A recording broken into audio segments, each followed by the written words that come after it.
Hey, small business owners. Ever found yourself staring at your phone, debating which payment app is the real MVP for your transactions? You're trying to get paid quickly, maybe send a little something to a supplier, or even split costs with a business partner, and two names keep popping up, Venmo and Zelle. But which one truly reigns supreme for your specific needs? That's the million-dollar question we're diving into today. In today's fast-paced world, convenience is king, especially when it comes to managing your business finances. Gone are the days of strictly relying on checks and bank transfers for every little transaction. Digital payment platforms have stepped in to offer a seemingly seamless way to send and receive money. For personal use, many of us are already familiar with the ease of tapping a few buttons to split a dinner bill or chip in for a friend's birthday gift. But when you scale up to the realm of your small business, the stakes change. You need reliability, security, and features that cater to your unique operational demands. Think about it. You just finished a fantastic catering gig and need to collect payments from several clients. Do you want to fumble with cash or wait days for checks to clear? Or perhaps you need to quickly reimburse a team member for an urgent supply purchase. Efficiency is key to maintaining cash flow and keeping your business running smoothly. This is where apps like Venmo and Zelle enter the conversation, promising to simplify these financial interactions. Now, at first glance, they might seem pretty similar. Both allow you to link your bank account or debit card and send money to others with just a few taps on your smartphone. They both offer a level of speed and convenience that traditional methods simply can't match. However, scratch beneath the surface, and you'll find some crucial differences that can significantly impact which platform is the better fit for your small business. We're not just talking about user interface or color schemes here.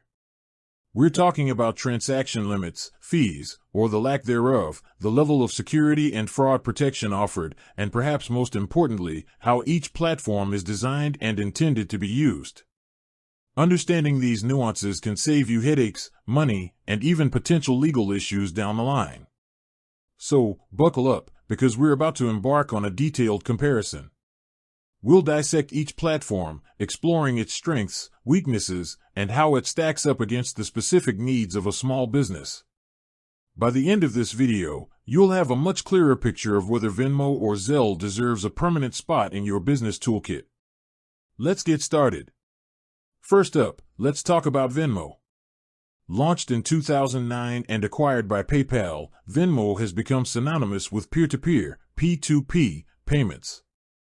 Its social feed, where users can see, and often comment on, transactions between their friends, has contributed significantly to its popularity. This social aspect makes it feel inherently casual and personal. One of Venmo's biggest draws is its user-friendliness.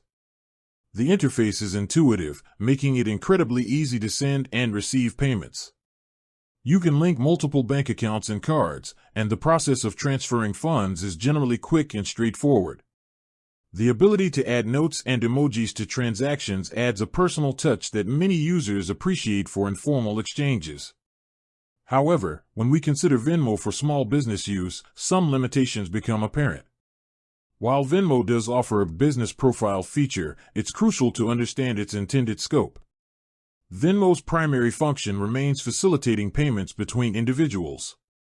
The terms of service historically discouraged using the platform for business transactions through personal accounts, and while business profiles offer a solution, they come with seller transaction fees.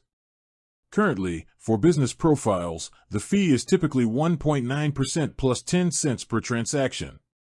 While this might seem small, it can add up depending on your transaction volume and average payment size. Another key consideration is transaction limits.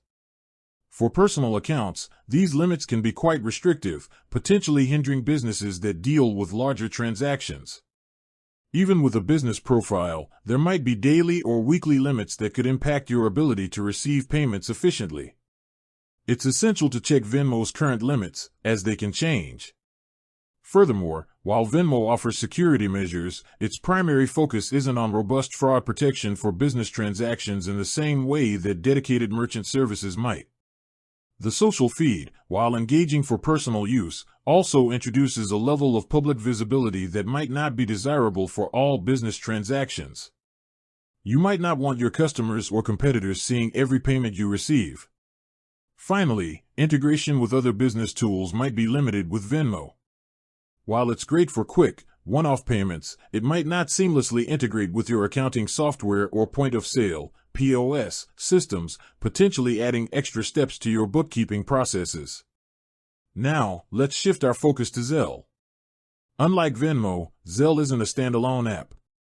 Instead, it's integrated directly into the mobile banking apps of many major banks and credit unions in the United States. This integration is a key differentiator.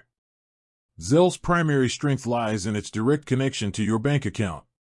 When you send or receive money via Zelle, the funds are typically transferred directly between bank accounts, often within minutes.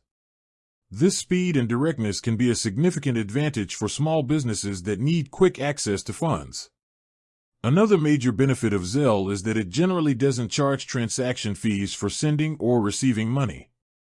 This can be a significant cost saving for businesses, especially those with a high volume of transactions.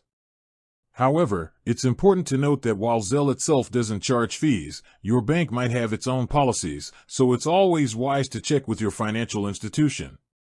Transaction limits on Zelle can vary depending on your bank or credit union. These limits are often higher than those on platforms like Venmo, making Zelle potentially more suitable for businesses dealing with larger payments. Again, it's crucial to check the specific limits set by your bank. In terms of security, because Zelle operates within the established banking infrastructure, it benefits from the security protocols already in place at your financial institution. This can provide a greater sense of security for business transactions compared to a standalone app. However, Zelle's simplicity can also be seen as a limitation in some aspects. It lacks the social features of Venmo, which, for business use, is generally a positive. But it also doesn't offer some of the built-in business tools that Venmo's business profiles are starting to introduce, such as the ability to easily track sales or manage customer interactions within the platform itself, though these features are still relatively basic on Venmo. With that said, thanks for watching, and until next time.